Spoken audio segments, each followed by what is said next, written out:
Hidden motivators, how to uncover the secret motivation of your team without them telling you, all coming up on today's Profitable Salon Owner podcast. Salon owners are some of the most amazing people on planet Earth. The only problem is sometimes their hearts are so big and they give so much of themselves to their staff and guests that it creates unintended consequences.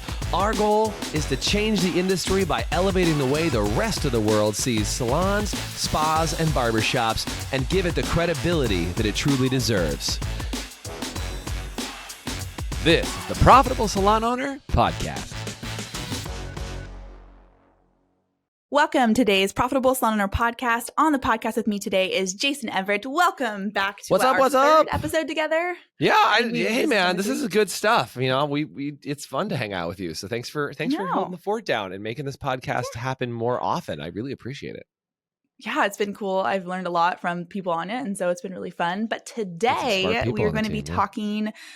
Today we're talking about motivation. In fact, we're talking about hidden motivation from your team and how to find them and discover it without them telling you. So if you're listening and your team just doesn't feel motivated, scale of 1 to 10, put in the chat what you feel your team is motivated. And honestly, you might be like, well, overall, like some of my team is 10 motivated and they're killing it. Yeah. What's their overall meaning? Like if like you have some 10s and some 1s, then everything's a 5. Is that what we're saying? Yeah. Type that in. Rub off on other people.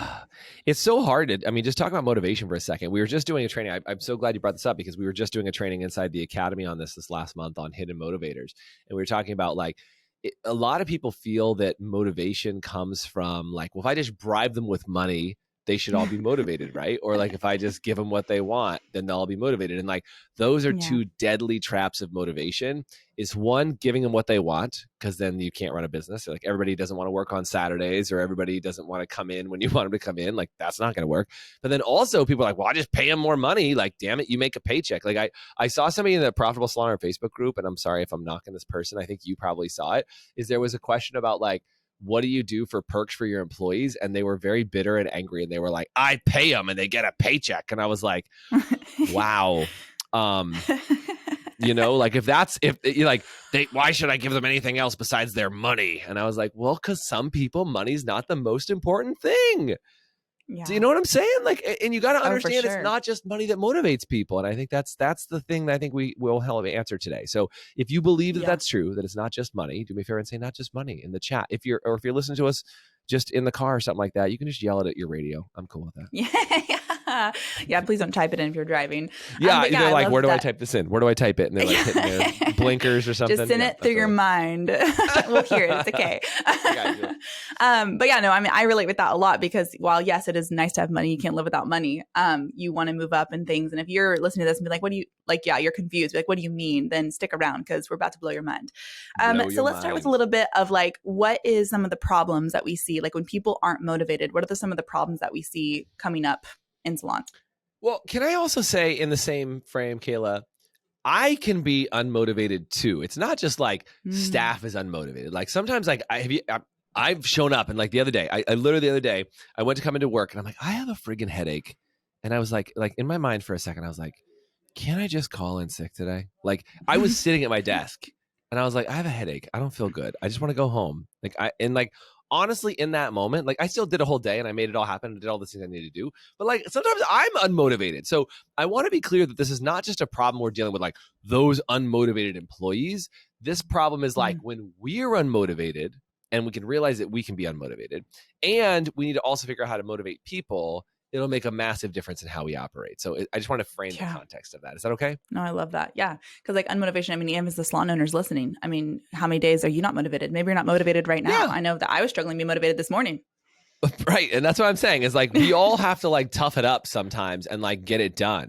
We're not always motivated to do it. And I think this is the myth is one day I'll be motivated and I'll just want to do everything. I'm like, no. That's not how it works. You do the thing and then you get the motivation for taking the action. That's what I think most people are deceived about is they think they have to wait for some all these people are so much more motivated than me. I'm like, no. They take much more action than you.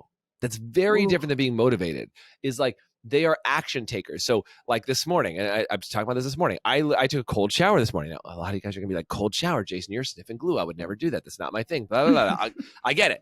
But like, I was not motivated to take a cold shower this morning, but I was like, I know the benefit of taking a cold shower. So I took a cold shower, and after my cold shower, I was like, oh, I feel great. Like, I really did feel great after the cold shower. You know, you've done ice baths. Like we took you on an ice bath, right? And like, it is, the benefit is what comes from it. And what happens is when you do an action over a long period of time and you have a track record of trusting yourself, this is really important, a track record of trusting yourself, you will actually be motivated and seem motivated to other people, but really it's that belief in yourself to take action, even though you have some resistance. So people who go to the gym aren't more motivated than you. They just have a quick way to turn it around and do it more often, and you let yourself off the hook more often. So the question becomes, how do you get your team to let themselves off the hook less often so they actually do what they would like to do? That's what you're trying to get them to do. You're trying to get them to have those discussions and those ideas to go, how do I say yes more than I say no? How do I make sure I talk about retail even though I don't want to? How do I make sure I show up and I'm wearing what I need to wear to show up to work today, and I do the job that I'm supposed to do at a very high level even though I don't want to? That's motivation. Wow. I'm inspired. Okay, Jason, that's a great, sorry, great I didn't make intro this a motivational like speech today. I'm motivated. I just made like, let's get excited about it. But hopefully if you're listening, like, so this brings me to a good point. Other people can motivate you by being inspiring. But the question becomes, how do you help them become self-inspired? Right. Yeah. And that's why I don't like the term motivational speaker. I hate that term. When people are like, Jason, aren't you a motivational speaker? I'm like, no. Like, what I do is I help people become self-motivated by the things that I say that challenge them on the inside. So the next time they're sitting there, and I don't know if you ever heard people say this, Kayla, around us, is they'll say, Jason, it's like you're in my head. It's like, yesterday I heard you in my head. You said this. And I'm like, that's what I want to have happen, is I want to take up real estate in their brain because of something that I said, because it challenged how they think about themselves. Oh, I love instead of having to have to turn on a motivational tape from Tony freaking Robbins or something like that, or Jason, and be like, hey, Jason said to do it, so that'll be my motivation today. I want them to, in their head, start creating that self-motivating track. Oh, man, I love that. All right, well, let's dive into it. That's a great intro. If you're hooked, like I'm hooked, I'm super excited to hear. Hooked! Jason, tell me, comment hooked if you're hooked and ready for the topic today. So tell me, how do you do that? How do you internally motivate your people? I don't know. Good luck. That's all I have to say about it. No, there's a lot of different things. So there's internal and external motivation. So external motivation is driven by somebody else. You have to wait for somebody else to do it. It's like if you pay a trainer, which I pay a trainer to go to the gym, he externally motivates me. Like, his name is also Jason, but he's shredded. He's huge. This guy is a beef. Like, he is just a piece of steak. I don't know what to tell you. Like, you've seen my trainer, right? He's a giant. He's a giant dude. Anyway, he's never gonna listen to the podcast. I can talk all I want about him because he's not a salon owner, right? But he's a giant, beefy fella. And and the reason why I bring that up is, like, he's intimidating. Like, he's like, Jason, where are you? Why are you not at the gym? And I'm like, I'm coming. I need that external motivation because despite how many years I've tried to do things, I have a really hard time being motivated to go to the gym. But you know what I am motivated to do?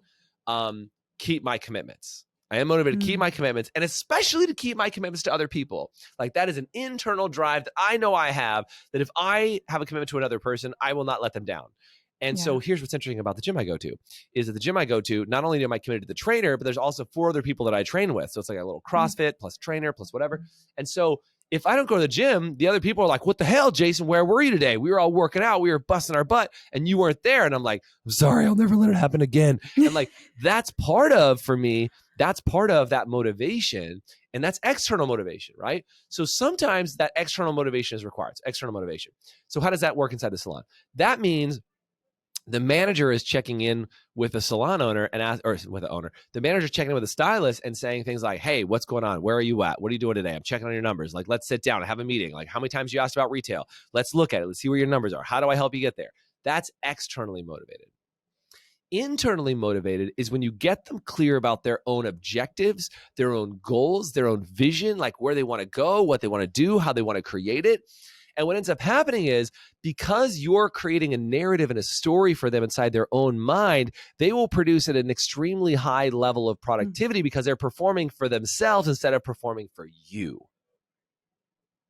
Does that help? So I think And again, I say that, and somebody might be on the podcast listening to me and be like, Jason, you charlatan. I don't know. They must be 100 years old. They're using a word like charlatan. But, I don't even know what that is. You're like charlatan. But the idea is if they're like, well, Jason, if it's so easy to be internally motivated, why don't you just get internally motivated about going to the gym? And I would say there are times when I am and times when I'm not. And you use both internal and external motivation. Because I have to be internally motivated. It's kind of ironic. Like my training, like I have to buy like 4 months of training at a time for my trainer because you get a better deal, right? And like my training sessions just expired. I have to be motivated enough to sign up for the trainer again. Because I could just be like, nah, I'm busy. Like that's part of it. But I know myself, and I know if I sign up and I sign up for a longer extended period of time and I sign up for the style, I'm going to do it. So it's like know when you need the internal, know when you need the external, and like balance accordingly. Because even for me, I've been a sales rep. I've been all these other things in the past. And like having a manager to externally motivate me was a critical part in addition to my internal motivation. Ooh. Does that help? Does that answer your questions? Yeah. So you're saying you need a little bit of both. You need internal and external. It's not just a one or the other. It's you got to have both. You got to have both. I mean, look, I'm internally motivated to eat chocolate cake every day. I can do that without question. I just don't know that it's the healthiest practice. And I think sometimes the hard decision is what we have to find motivation for. But very rarely is the easy decision the decision that helps make the most progress. Yeah. To combat the motivation of eating chocolate cake is the motivation to be healthy and to live a better life and get better sleep and all that stuff.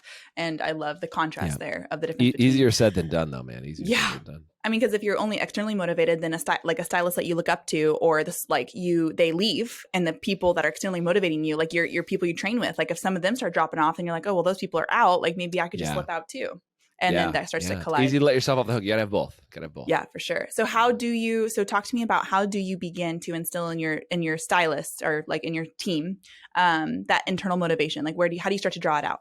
Yeah. So I think one of the most important things, and this is kind of like we talked about, is uncovering the hidden motivators of people, is there's two things. You can ask the question, and I think that's a great place to start. If you haven't, I don't know if I have the book here.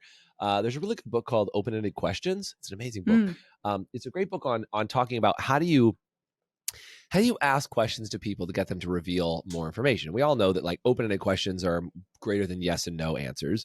Closed-ended questions are yes and no, right? So, but it's things like if you say like, hey, what motivates you? Like that's an open-ended question, but they're usually going to be like, well, getting paid. And they're going to give you like simple answers. But if you ask this question, it's a little better. What are 10 things that motivate you and why? And they're going to be like, oh, 10 things. Like, I don't even know. And here's what's going to happen. The first 3 are going to be generic. The next 5 are going to be a struggle. And what does that leave me? That leaves you 2 left. The last 2 might have gold in them. Because what they're going to say is, they're going to say something like,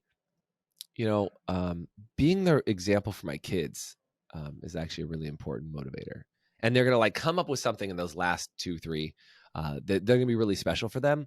And you're going to figure that out. So that's one thing. Ask the question. But the other thing I would say about, it's not just about asking the question, it's also about observing their behaviors. Because most people, like, can I just say, if I was to follow you around, Kayla, like, let's say I was a stalker and I followed you around and I'm like, what does Kayla eat for breakfast? What does she eat for lunch? What does she do in her spare time? Where does she spend her weekends? And I just like followed you around with a notepad. I'd know what motivates you. Right? Yep. Like I would be like, oh, I don't know because I've never stalked you like that. That's weird. I've never stalked anybody like that. But I'm just saying. Thanks for clarifying that. Yeah, you were like, this about to get really creepy. But what I'm saying is like I would go like, no, I can tell that like Kayla's motivated by time with her son, or like Kayla's motivated by time with her friends, or what you're motivated by like seeing people smile, or what I get to see it because I'm like, man, you spend a lot of time doing this. So my tip for you as a salon owner is not be a creepy stalker for all of your staff. You don't have time for that. But observe their behaviors. What do they get excited about? What do they talk about in the back room? What do they talk about in their spare moments? What do they spend their time discussing? Because they might say, oh yeah, I love my kids. But I'm like, but is it the love of their kids, or is it they get to give their kids a special gift that nobody else was able to give their kid? Or like, was it that they get to have like special date time, or what? I don't know. Who knows? It's like whatever they talk about the most is most likely what it is. Now, this is really interesting because you might reveal that like what motivates your team is being able to gossip or like, talk shit on other people or whatever. I don't know if you had to believe that. Whoops. Anyway, but like, what are the things that that really motivate them. And sometimes people bond over commiserating with each other. And so what you have to figure out is like, oh, what's actually bonding for them is to connect to other people. Right. So when you learn that those things are motivating for them, if you give them healthy ways to bond to other people, instead of letting them commiserate with other people, you can be a source of their motivation instead of letting them figure that out on their own. I love that you mentioned that, because you said, like, because when you start to observe and listen to people, negative things are going to come up and you're going to be like, oh, well, that's something that motivates them, but it's not great. But then that where it comes in, how do you turn it around? Even exactly, learning about them and then how you turn it around. So being observant is what I hear you just said, like being observant of what they're saying about. So then how do you take that observations and then put it into action to helping them be self-motivated? Yeah. So so your question was, how do you take the observations and turn it into them being then self-motivated? Is that what you're saying? Yeah. Like, how do you turn, like, what, so you're listening and you're holding I've seen that. I've seen the information. I asked the question, how do I then turn that into something tangible? Yes. Yeah. So there's a really good example of this that I've advised people on a lot, which is if you're going to give away a perk or an incentive, if you can make it so that everybody gets whatever perk they want, it's better than giving a generic perk. Here's what I mean. If I said, I'm going to give everybody a Starbucks gift card, or like I'm going to do a retail promotion and the winner will get a $100 Starbucks gift card. Well, what if they don't drink coffee? Like that's not gonna help, right? So I'm a big fan of doing a promotion to say, hey, instead of saying a $100 gift card, I'm gonna give you a $100 gift card to any store of your choosing. Ooh, that's very different, right? Because if you're like, oh, I really like whatever, I like Jamba Juice, or I like Starbucks, or I like some other random place, or like I like this random obscure crystal store in the mall. I don't care. Like, I don't care what it is. Like, whatever it is for you, whatever floats your boat, I will buy you a gift card to whatever random place. Or somebody might just say, you know what, I'd rather have that $100 at Amazon. I can buy whatever I want. I can buy diapers. I can buy stuff, whatever. $100 and not $100 cash, $100 gift card. Super important, because I want them to use it for the thing and not just be like, oh, it goes to pay bills. It's a different thing. But I think that if you can align their motivation in something that actually will help them do it, that's one part of that. So that, like, I hate to say genericizing, but like, I think that's a word. Genericizing the prize is one part of like crafting it into their motivation factors. I know some salons do things like Doug's Salon does this, and a lot of the salons inside of our academy, is that they do things like you can earn just a free day. Like I think they call it like hall passes, where it's like, if you want to leave a day, like a half day hall pass or an all day hall pass, like if you do something, somebody's like, hey, like if I was like, hey, Kayla, I know you've been busting butt, like here's a half day hall pass. You can use whenever you want. And you're like, you might be like, oh, well, I want to go to Tahoe this weekend and go do something really cool. Like, I'm going to use my half day hall pass. I'm out. See you later. Like, I'm gone. And just that availability to have like a random throwdown day that's not part of your regular compensation, but you get it, that might really motivate some people. So I think it's finding tangible actions, and like Kayla's like, please do that here. Please do that here. Right. But like, but like finding a way to find those creative ways to motivate people are really, really important. And so it's like finding the things that motivate people. Find those things. That's awesome. So you're saying like, so be observant, listen to what people are saying, and then make up, like say, okay, I know this person's interested in that. And then, so then I'm going to have incentives. Adapt the things that you're doing, and incentives and you would just be implement one way. them. Yeah. I mean, another way to do it would be to help create a plan with them. Like say like, what is it you really want? And like, how do we get you there? And like unpack, like what's a 90-day plan? What's a 6-month plan? What's a 1-year plan? Because if they're like, I want to buy a house, and you're like, well, that might require more saving than a month. So, let's help you figure that out. Because, it could be, I want to move out from my parents' house. It could be, I want to buy my first place. It could be, I want to move from a 2-bedroom apartment to a 2-bedroom house. Like whatever it is, like it's finding out what's that next step. It could be buying a car. It could be whatever the next thing is for people. I love that. Nice. Well, we're going to take a commercial break, and when we come back, we're going to continue the conversation on hidden motivators and how to really implement it with your staff and really make it a practice that you can repeat from here on out. So stick with us. We'll see you back after the commercial break. Hey, HPSA listeners, let me ask you this. Are you tired of not knowing what your hair color is costing you on every appointment and watching it chew up your profit? Well, with Salon Scale, we take the guesswork out for you. Using a mobile app paired with a Bluetooth scale, Salon Scale will tell you exactly what your color is costing you on every bowl mix down to the gram. As you mix, Salon Scale will also digitally store your formulas and track how much product is being used in real time, so you can manage your inventory, cover your expenses, and generate more profit in your salon. Use promo code HPSA10 to get 10% off an annual subscription. Salon Scale, the new standard for mixing color. Welcome back to the Profitable Salon Owner Podcast. We have been talking about motivations and hidden motivations, how to motivate your team without asking them. We've talked about being observant, asking questions, be like, what's 10 things that motivate you? We talked about being observant. We talked about how to then take those observations and put it in practice and create incentives, create motivation for your team that gives them something that they actually want. So now we're going to plan with a timeline, right? Like that's another big thing. Yeah. Like making sure they have a timeline plan, because sometimes bigger goals will require more motivation over a longer period of time. Nice. I love that. Let's do that. Let's connect motivation and goals. So how do we, because it's kind of in the same. Sometimes motivation is just like one off, like, yeah, here's motivation to earn a gift card. But then like, how do you connect your motivation to the goals that they want as a person? Yeah. So I'm glad you phrased it exactly like that, because I think a lot of people go, I've tried gift card bribes and they don't work. Bribes are temporary motivation.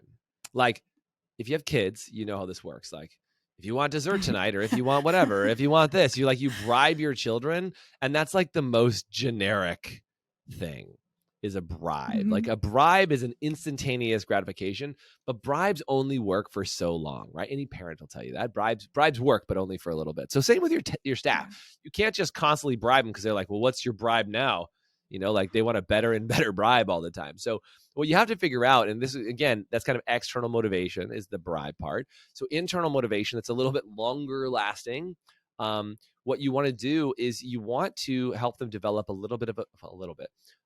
At the very basic level, you want them to help develop a plan. I was on the phone with a friend of mine the other day who's a speaker, and he said this, and I'll just share a quick framework on it. He said, what you want people to do is, he said, have them write down. And I know this sounds crazy. As soon as I say this, you're going to be like, Jason, I don't know who's going to do this.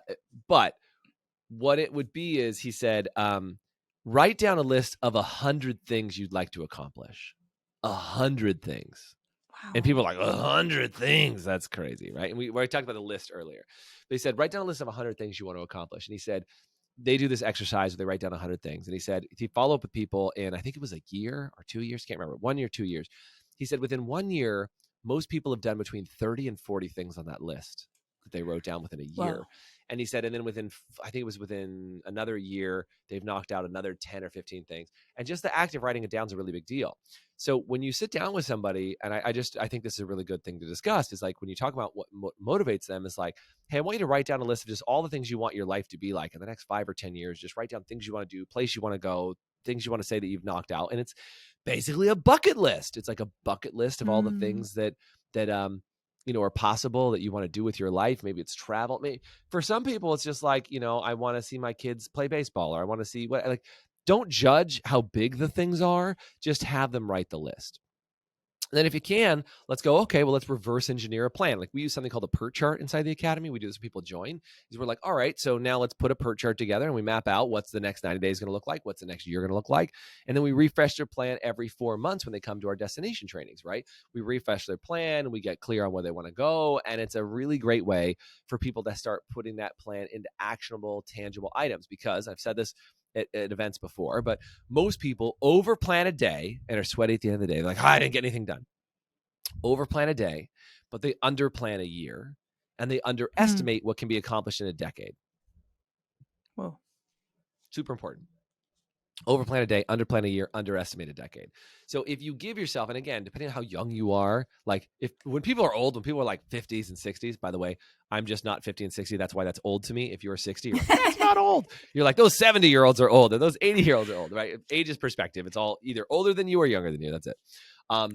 But the whole thing is like, once you've put in a decade in your business or in your job, you've spent 10 years in it, you look back and you're like, wow, I actually got a lot of stuff done. But looking forward 10 years always is like, I don't know how I'm going to do that. So start putting those plans in place. And if you're planning a month out, plan 6 months out. If you're planning 6 months out, plan a year out. If you're planning a year out, plan a couple years out, or plan a decade, and see how it works, because it might blow you away with what the results are. The power of writing things down. I love that. So before we wrap up, I want to hit on, because I know that there's going to be listeners being like, yeah, I get this is all great, but this person, they have that person in mind who's like, that person just isn't motivated for anything. They don't talk about much. They're quiet. Yeah. Nice. Okay. Conclusion. End of podcast. So what would you... Jason condones violence in the salon. Nice. I can see the headlines now. Yeah. But yeah, what would you say to this salon owner out there who's listening? Who's like, yeah, but I have that one person who isn't motivated by anything. I can't get through to them. They're really struggling. If, it could be they're really low. They're really just not, they don't have a good home life. So they have nothing to look forward to, coming into the salon is the highlight of their day. Oh, well, yeah. I mean, you threw a couple options in there, but here's what I would say. There's one real question I want to know, because honestly, that person might need to go. I mean, being real, that person might need to go. The question that you have to ask is, are they coachable? If somebody is coachable and making progress, then I'm willing to work with them if they're unmotivated. If they are unwilling to be coached or receive feedback, then they are an anchor and a drag on your reality. I just talked with some salon owners that lost a top performer. And this happens in salons all the time. Oh my God, my top performer lost and it was a significant hit to my income and blah, blah, blah, blah. And not to blah, blah, blah that, but just saying there's a lot of scenario beyond that. Yeah. Is that I asked them one question. I said, tell me about what you want to do with the salon. They told me all these things they want to do and what they dreamt about and all this stuff. And I said, how much did that person support that vision? And they're like, oh God, no, they didn't like that at all. They actually thought that was a horrible idea and not what we should be doing. And I'm like, then why did you have them on the team? See, the universe, God, great spirit, however you choose to look at it, I would say God, but the way I look at it is God kind of goes like, hey, if you're not going to handle that problem, I'm just going to do it for you. And then they quit on you, and they take away all this income from you. And the universe is sitting there going hey, didn't you say you wanted to do something bigger and better? But you were allowing that anchor to be there. So I'm just going to cut the line. I'm going to let you go on your own. And you're like, no, that anchor. But that's the reality. Money. Yeah, exactly. And that's it. That money's a trap. It's like a deal you do with the devil or with, you have a bad deal that you set up and you're kind of still holding to that deal. So even though I know we're talking about motivation, sometimes those people are not motivated. If they're coachable and they're still working with you, then work with them, pour into them, and then give it a time limit and say, I'm going to coach with them for 3 to 6 months and see if I can turn them around. If I can't turn them around, then okay, I guess it is time for them to go. And maybe I'm not the right coach. And that's how I would look at it. If you were like, I want to do this, and I'm screwing up left and right. And I go, great, I'm going to pour into you and coach you for 6 months. But if I pour into you and coach you for 6 months and you're still like, I hate everything I do here, but still coach me, I would be like, then I'm the wrong coach. I'm just not the right coach for you. No harm, no foul. I just, for whatever reason, the words I say and the things you hear don't line up. I ain't your coach. Let's move on. And I think that's okay too. Yep. I love when you brought up the goals of the salon and how sometimes if you as a salon owner get really clear on your own goals and what motivates you and what you want for your salon, because at some point when you decided I'm going to open a salon, you decided in your mind what you wanted that to look like, and you had a vision, you had something to motivate you, and maybe you as a salon owner, you're the one who's not motivated. But when you start to uncover those motivations with your staff, you'll be able to recognize, is it aligned with my goals as a salon owner and what I want for my salon? Because at the end of the day, you are the owner and they do work for you. But if they're not aligned, there's going to be a lot of tension. So here's what I would say to wrap this whole thing up. As a salon owner, you got to fall back in love with your vision and dream for the salon. When you're trying to motivate somebody, you need to help them fall back in love with their vision of what they want for their life. If you can be in love with your vision for your life and you can help them fall back in love with the vision for their life, and those two things are aligned, that's what creates motivation. Whew. All right, we're in there. That was really good. Wow, Jason, this has been a really great. So hopefully if you were motivated or got inspired from motivation for yourself or for your team. Internally motivated. I don't want that junk. I don't want that junk motivation where you got to listen to your, daily fix. Although please subscribe and do all those things. But yes. Be motivated to subscribe. If you felt internally motivated. Internally motivated. Exactly. Motivated then put motivated in the chat. And if you still are motivated by money, rewatch, because man, you missed it all. You missed the whole thing. Yeah, I didn't say anything about pay them more, did I? At any point, I didn't say all you have to do is pay them more. It's usually not the pay. Usually not. It's in less than 10% of the cases it's pay. And yet, in motivating them, you will make more money. So it's absolutely. Crazy both of you will make more money. That's the whole point. Nice. All right. Well, thank you so much, Jason. It's always a pleasure to have you on the show, on your old show, my new show, our show, the show. Our show. It's our show. It's the show. Nice. I love it. Well, thank you for listening, and thank you for joining us on Profitable Salon Profitable Salon Owner Podcast. Easy Hope for to you see you to next say. time. See you Have a great rest of your day. You're awesome. You've been listening to the Profitable Salon Owner Podcast. Be sure to like, subscribe, leave us a review, and check us out at profitablesalon.com for more episodes, content, and to help you turn your salon into the business you've always dreamt of.